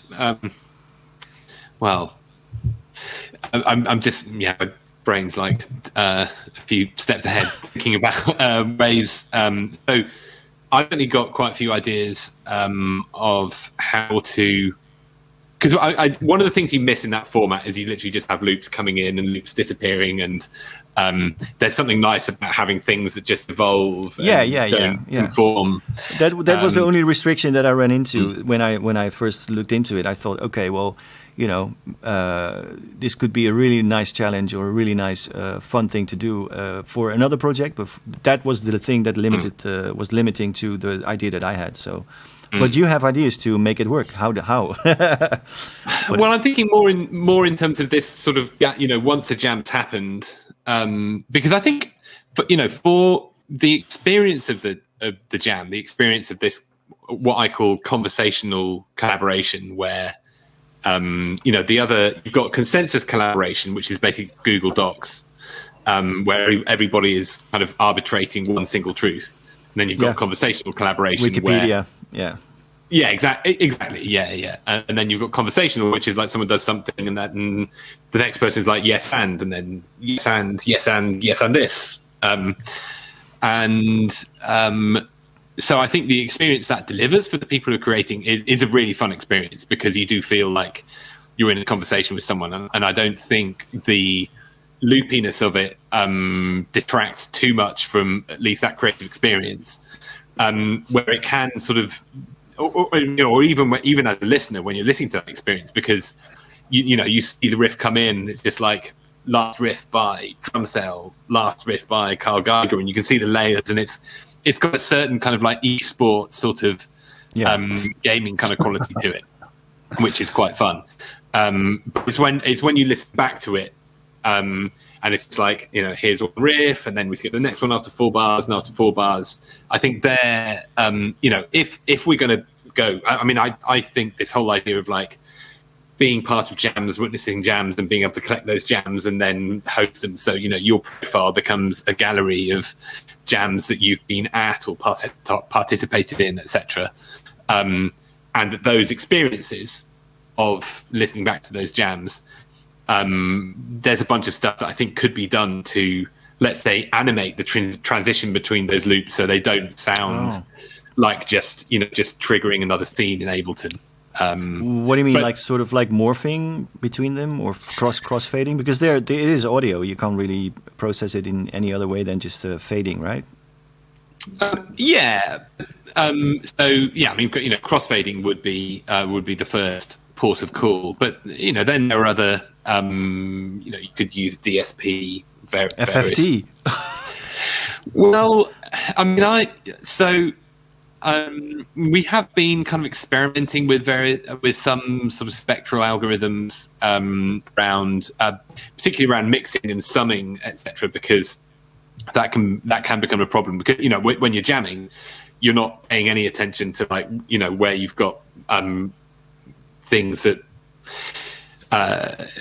Frequency, everything is hitting the same frequency at the same time. You've got horrible phase, and so we've been experimenting with some algorithms around that to make the summing process a little bit more elegant for, or let's say resilient to not really caring about mixing. But that's pretty far out. But I think you're just using filtering instead of, because we know the content of each layer, we know what's in it, we know whether it's drums or a bass line or something melodic, so we could choose a bit like if you've edited videos, you've got transitions in videos where you can either fade through black, fade through white, cross dissolve, cross fade, and then you've got the weird ones like the 80s ones where it's just rotate a screen. But you could do a similar sort of thing slightly intelligently with audio. I mean, I'm totally spitballing here. Yeah, I mean it's fun because we're now sort of improvising on what could be possible and sort of taking it way further than the current state. But another thing I was thinking, so the internal instruments are auto quantized, right? So you can just tap away and it gets sort of forced to a grid. What about if you have an acoustic instrument or something that you play without quantization as audio from an external source? Is there a way to quantize that audio the way kind of Ableton Live does that, or not yet? I beg him for a nudge function. A nudge function. Yeah. So this does actually get requested quite a bit. Also, what people call re-oneing. It's another one of these endless community-made words or concepts, because if you're jamming with people, you can quite often where the one is in the bar. Shift over time, and then it's quite frustrating if you then drag that riff into Ableton and you've got 8 different loops, and you have to. Well, actually, in Ableton, it's quite straightforward because you could just change. You just drag the starting point. The starting point. If you're doing it in Pro Tools, I mean, I'm still whenever I do audio stuff, I still use Pro Tools because I'm just old, and I love the audio editing. But in Pro Tools, you literally have to chop at the one, remove that bit, put it at the end, and shift it all back. But so a kind of process that looks after that in the app is hotly requested, but is actually not as straightforward. Well, it's more of a UI issue than a technical issue, but just needs a bit of solving. Anyway, we're getting right into the weeds now. Something that I thought about when I was doing the jam with Mo is there was actually a time when I think we had to call each other on the phone. This would be strictly sensitive. Well, maybe it would be applicable for jamming out in general. But there was a time where I had to call Mo, and I'm like, "Hey, we're gonna have the kick drum fall out for a little bit, and then we're gonna bring it back in." And I would love. Is there any talk about maybe having some kind of this could get out of hand really quick, but like a master bus that you could apply effects to the master bus, like filters and stuff, if you wanted to change, because right now you have to, if you apply an effect to it, that overwrites that audio. So say you filter a kick drum, then that kick drum becomes filtered in the next riff, and then you can't bring that back to what it was in a very non-bulky way. Is there any possibility of doing maybe a limited effects bus on the master channel, or having a master channel? we've definitely talked about this, and I've thought about this more than I've talked to the team about this, because the team already have like a huge amount on their plate. But we have a fairly simple look ahead limiter on the output that does a little more than just limiting. It does kind of glue everything together a little bit. I think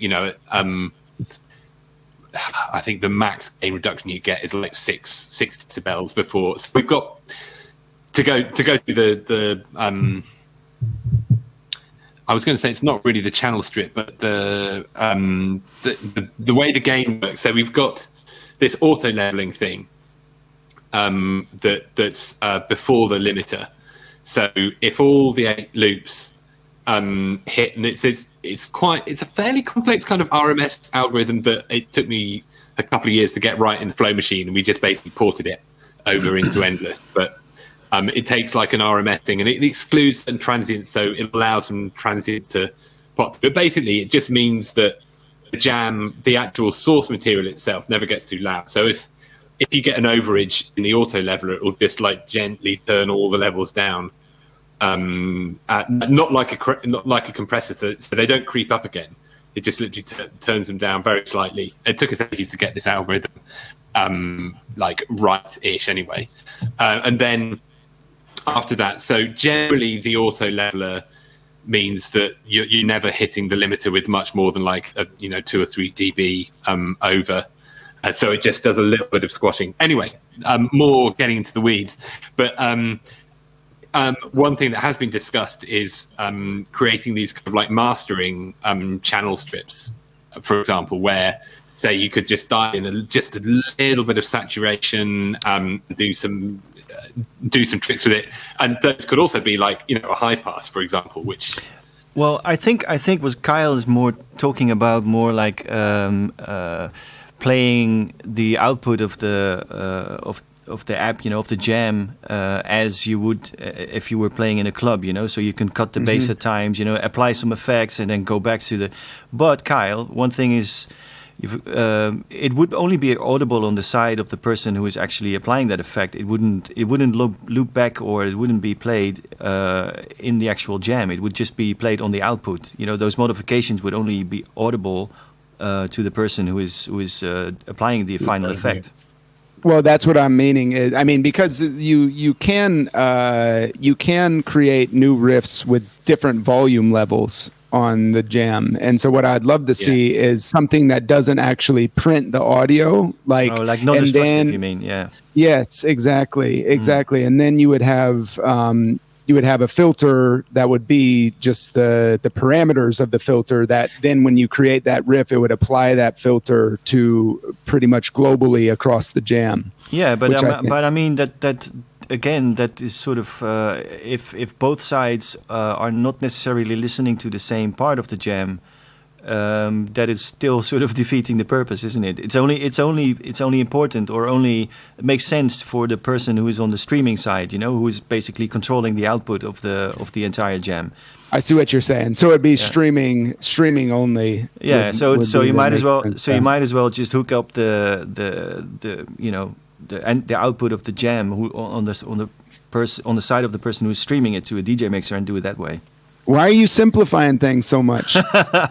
Well, I mean, we've dealt with the same. Great idea. Well, I mean, it's the whole issue is the non real time character of Endless.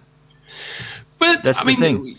I think it definitely would be possible. I mean, the reason we don't. So I think what you're meaning is like on any 8 layers, you could actually just put an effect, a real-time effect on one of those layers. Let's say drop a low-pass filter, or if it's a kick, drop a high-pass filter or a kick, which doesn't print. It just runs in real time, and then you could hit create riff, and then you send that with its channel strip or effect on that layer to another jammer. I mean, it's definitely possible. I think. To a certain extent, it's one of the things that we've always wanted to do is keep Endless really, really portable. So like whatever you do on whatever device, it will always run. You'll always be able to pick it up instantly, and it will be really light, and it will run on a mobile device. So if you start allowing people to stack up kind of multiple effects on 8 layers, then you might start to run into the processing limits of certain devices. So I think that's why we've kept the runtime audio to quite a minimum on Endless, just to keep portability. I think that's also something that we haven't even really discussed yet through this discussion. I think there's been kind of like this perspective that everybody's sitting at the exact same time working on a track and doing this, but Endless is really something where Kyle might be going out to the supermarket to do shopping and I'm working on a track, and if I do a change, he gets an alert on his phone that says, Drumcell made a remix to your track. And then I can go off and do whatever I have to do. And when Kyle gets home, he adds to the track. So it's not something that needs to be done simultaneously all the time. You can always be working on something at complete different times and just always update it when it's more convenient. Exactly. That's what Tim was talking about. That some jams have been going on for years. They've not actually been going on for years, but they've been contributed to for years. Exactly.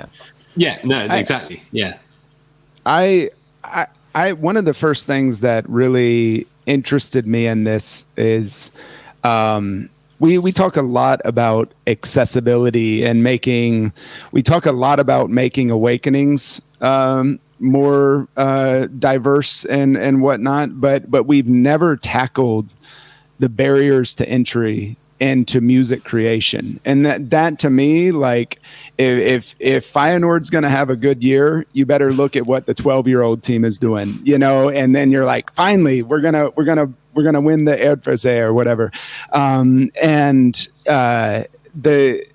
With music accessibility, I think, I worked in a school where kids were basically 70% of the kids were below the poverty level at the school that I worked at.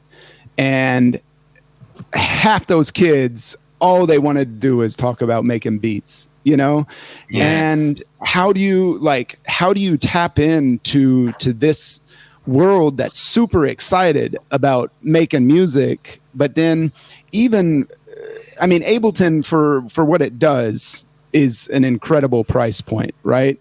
It's that's still 2 months rent for a lot of these kids and their families, and being able to interface and then buying a computer is also a thing. Most of these kids don't have a computer. They all have smartphones.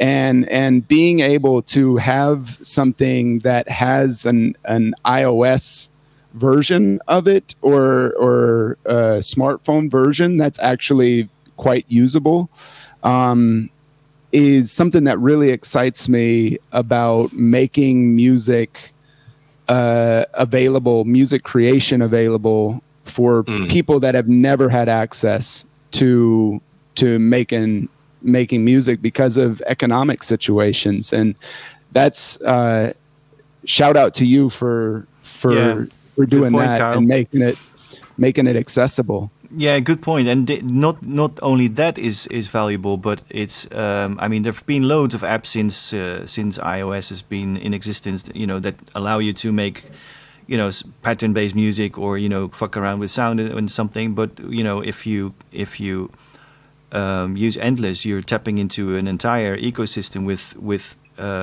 where basically the the level of professionality between artists is basically kind of democratized or even out. You know what I mean? Like there's people of all different levels, and still everybody has access. Which is amazing.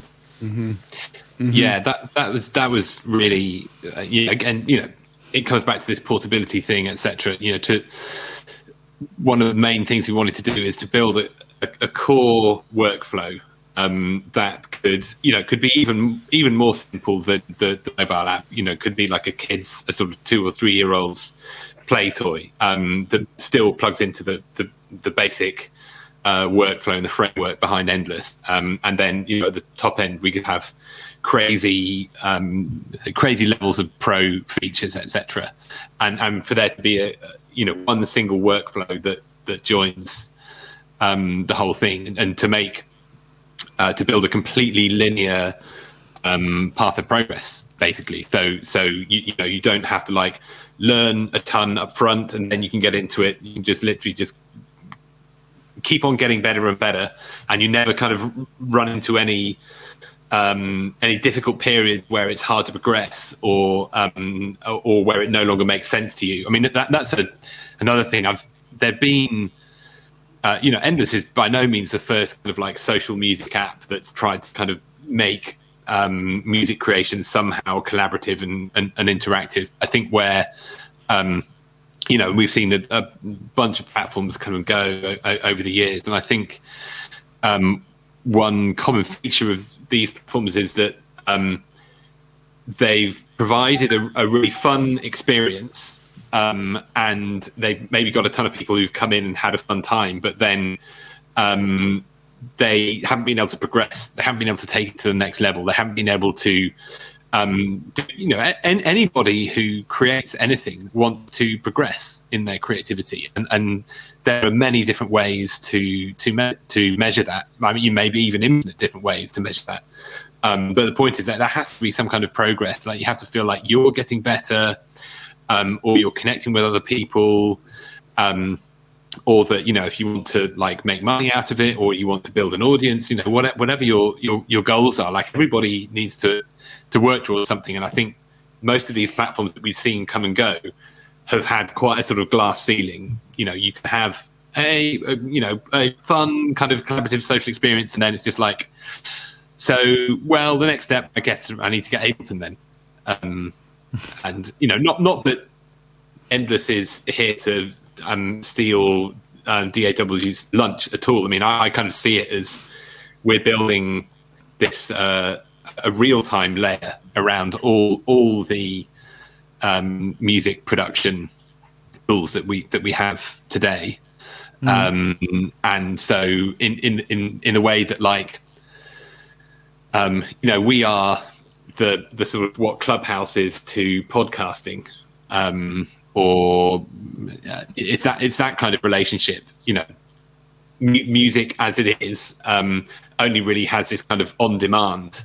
Well, unless you go to a show, which is it's a very different thing. But music is only on demand, and we haven't really had this kind of like linear radio live music thing, unless you go to a specific show at a specific time. So I think that's where. Anyway, I'm rambling into like strategic positioning and all that sort of stuff. But yeah, I just feel like that it's kind of been shocking to me how many music technology companies, and I understand that there's challenges to doing this, but it feels like a lot of them are completely asleep at the wheel with creating mobile versions of their software.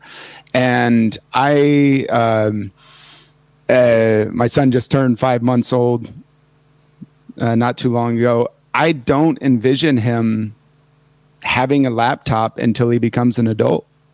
I don't envision him interfacing with the computer, maybe for like keyboarding classes and stuff, but I don't see a future that has that. And there will always be things that you'll need computers for. There will always be things like once you dump the final product into, you need a studio, you need the high-end stuff. But I just kind of wonder, I think about like how much of my musical interests changed beyond the age of 20. I love the music that I was into then even more now, and maybe I've dabbled into some other things, but I feel like the way people create music is also kind of solidified. And I think if there's a new generation that does not interface with computers at all, except in school, but they're glued to their mobile device, I'm just kind of shocked that the software companies have not been more aggressive with making mobile device versions of their softwares. I definitely understand why. I mean, making there's not that much money in just mobile music apps. And there are quite a few companies. Again, there's quite a few companies that have tried to make a go of it, and there was a bit of a peak. I'd say 3 or 4 years ago of these kind of like gamified music making apps like Beatmaker Go and Superpads. That basically they used. They were just very shrewd about the economics around, performance marketing and conversion rates, and using kind of dark patterns to get people to subscribe, etc. So they raced up through the app charts and provided basically a sort of an almost non-existent music creative experience. And they sort of went, and then they're sort of, they're kind of disappearing now because it was literally just gaming unit economics. But then you've got quite a few sort of 1-2 person teams developing mobile apps, developing AV3 plugins, and I think some of them so Marek Bereza, the guy who created the Koala app, which is amazing. And if you don't have a Koala app, go and get the Koala app, because it's basically like a kind of like the SP404 sampler in an app, and it's awesome. And I think it's one of the most successful apps. So I think he's definitely making a go of it for one guy as a one person developer. So yeah, it's just not it's not like unless you've got a strategy that goes beyond it, it just doesn't really make sense to you're not going to. If you're a big company and you want to boost your bottom line, you're probably not going to do it via a mobile app, unless that's specific. I was saying you make a good point about seeing companies make an effort to get into that world, and then it seems to just kind of teeter off after a while. I mean, like even Native Instruments made a big push to try to put Machina on the iPhone as well, and there was all these promises of being able to sequence and make beats and then export those into a Machina file that you can actually put into your DAW. And I don't know if they're still continuing the development on it, but it seems that after the initial hype, it's just kind of faded a little bit. Yeah, I mean, it's not unless it's really plugs into the entire strategy of what you're building. It just doesn't really make sense. And it's just those things are just basically just a standalone gimmicky kind of thing, and never capable of producing entire things. And on top of that, Endless is more about the community and the collaborative aspect than really being a mobile music making app, right? Yeah, exactly. And I think the let's say the like compositional approach to music it's just very complicated, and sort of harking back to what I was saying about how the music industry arose and how the production technology followed the money and the techniques followed the money. It's just complex. It was designed. It wasn't designed to be complex. It just evolved to be complex because everybody was trying to outsmart each other to make the best products, music, records, CDs, whatever. And those kind of workflows are not. There are corners you can cut. You can make the interfaces nicer. You can kind of simplify some things and automate other things. But at the end of the day, it's just not. You're not going to get a good experience for that on a mobile device. It's just not. I don't think it's the promise of like, I recorded the whole album on my mobile phone is. I don't think it can really be delivered. Some people have really tried to do it and make. Yeah, but more as a challenge. Let's see if I can actually pull it off. But I mean, if there's nobody on the other side of the line, it's just a boring exercise. Yeah. Do you who does this really well with like the kind of cradle to grave user experience? And as much as I have serious issues with the way they do things and their pricing schedule, it's Pioneer. The most like toyish version of the CDJ or the DDJ, that like €100 thing that you can get. that behaves so similarly to the the $55,000 CDJs that you have to use for the clubs, and the software, it's a very, very similar experience for all the things. It's one's way more pro than the other, and I wonder if there's a path for software companies to take more notes from something like Pioneer to kind of get people in with that have serious economic barriers, i.e. I DJ for a living. Well, you know how it goes with COVID, but I can't afford the gear that I use in clubs. 100% I can't afford this. So having a bedroom experience, bedroom producer experience that would mimic the like pro experience is super important, I think. Yeah, and I think, you know, we probably do have an opportunity to do something similar, I would say, because, you know, that at the core of Pioneer's offering is DJing, which you know, there's a fairly, I'd say that the core workflow of DJing, the core workflow of Endless is not a million miles away from the sort of complexity level of the core workflow of DJing. You know, you have 2 tracks and you mix them together, and then you can embellish that with some effects, and maybe you have more decks, and then you can add some sample decks, etc. You know, the level of complexity of Endless's core workflow, which is like, you've got up to 8 layers, you've got instruments, you tap to loop to add a layer, and so it goes.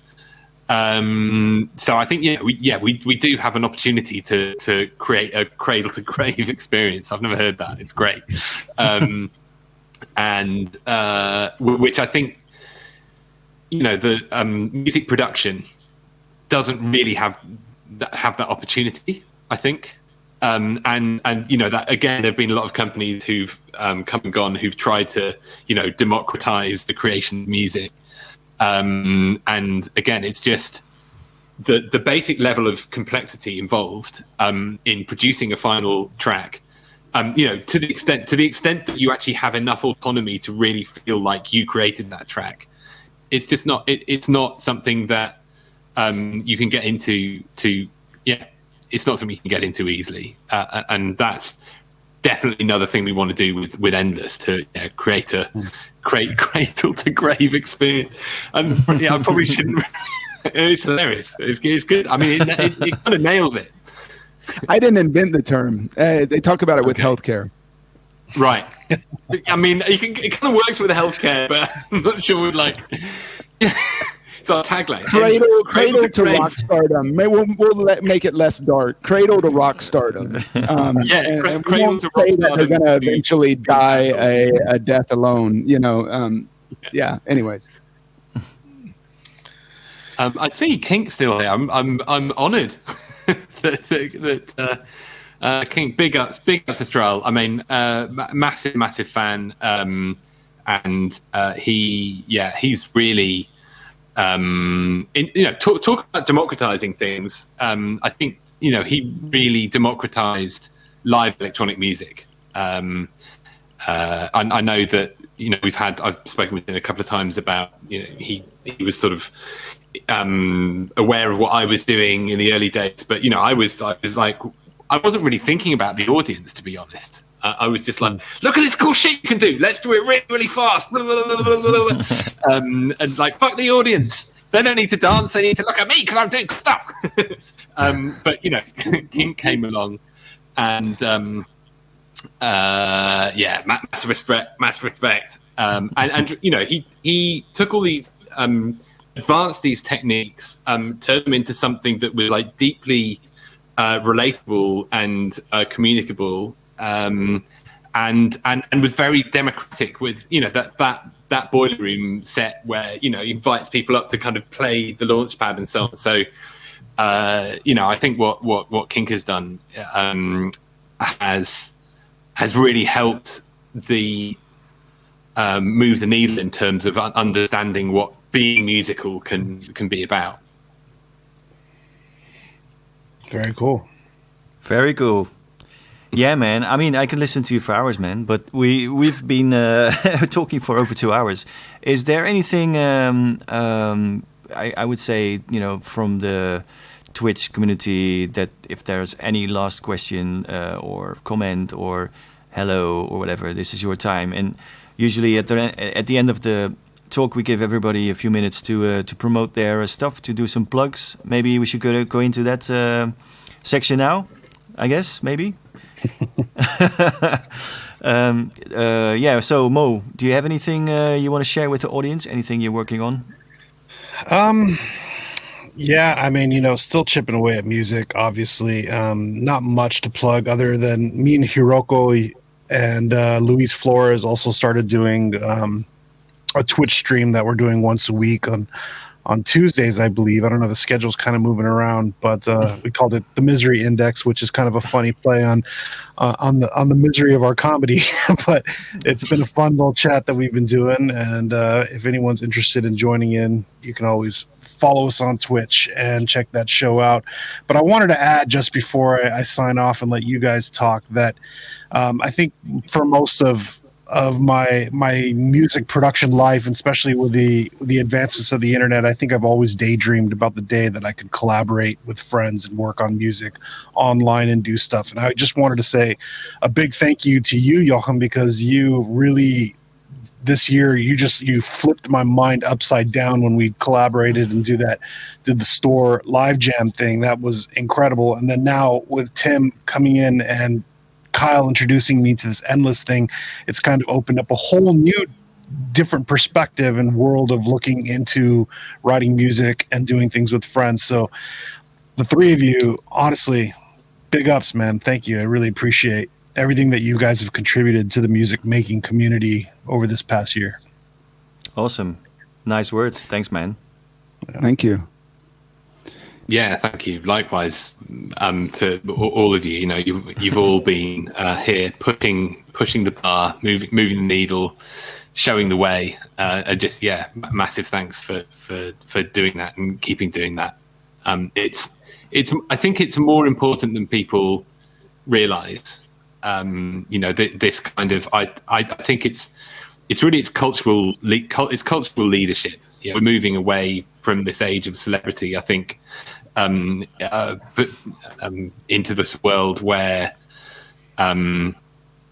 it's important and valuable to create music, to share what you do, to put the energy and time into making what you do at the highest quality it can be. Whether that is a finished track or whether that's a performance and a live stream, and it takes a ton of energy.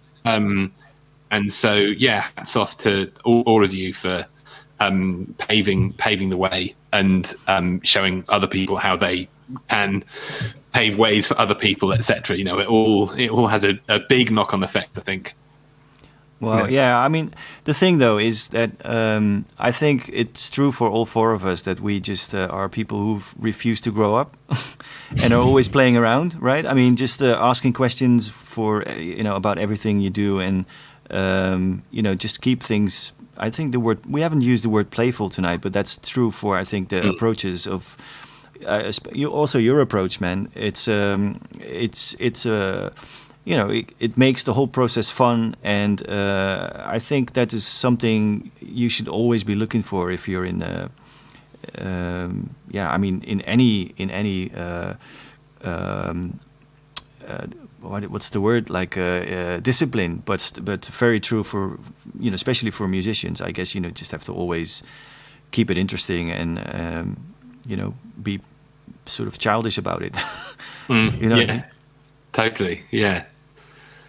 So thanks everybody for joining. Tim, do you have anything to plug? Anything other than Endless? Yeah, I was going to say I've been working on this new project. It's called Endless. I mean, don't have heard about it. I'll rewind to the start of the stream and then hear all about it. Yeah. Do come.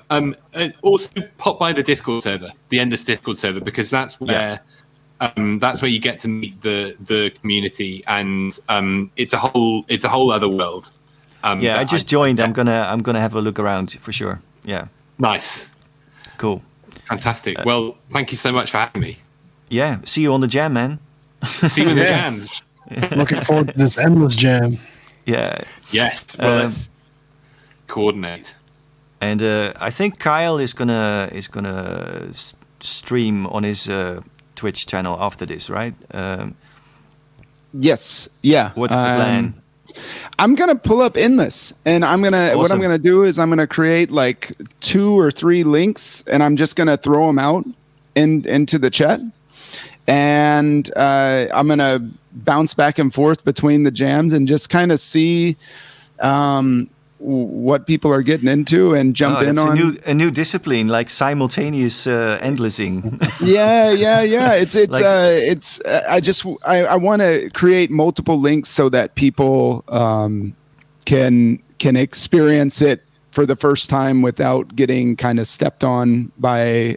If the jams get too crowded, it can have the beginners kind of step aside. So I'm doing, I guess this is a segue to plug something that I'm doing. I'm doing beginners tutorials again I was doing Facebook Live, but they pissed me off. They're 720p maximum, and I can't have that. So I think I'm going to switch it over to YouTube, but basically doing production tutorials for people that know nothing about music production. And I'm doing those on Tuesday nights. At 7 p.m. And so I think it'll either be Facebook or YouTube this next time. And then, but Endless, I feel like it's appropriate on Twitch. I stream every night at about 9:30, 5-month-old permitting. And I sometimes am doing promo sessions, as you know.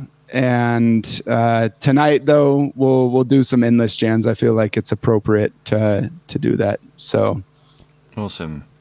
Yeah, I'll be Jump there, in. man. I'll check it out for sure. So thanks again, guys. Really enjoyed talking about this. And again, Tim, a massive respect and kudos for the insane, beautiful project, Endless. Well, Yeah, thanks, you. Tim. I also have shout out to all the Enders team as well. You know, I did not code this myself, so big shout out to the team. They're incredible. I give it all up for them. Awesome. Thank you. Thanks to the team for sure. One thing I want to drop is we also have a Discord server, the Twiddlers Stoor Discord server, where all the nerds hang out. And we have a Patreon page if you like this project and would like to get sound banks, stuff like that, backstage kind of information, or want to subscribe to the masterclasses, then head over there. I think Sander should be posting the link, or has already done that in the chat somewhere. That's pretty much it. And I'll see you over on Kyle's Twitch stream later on. Amazing.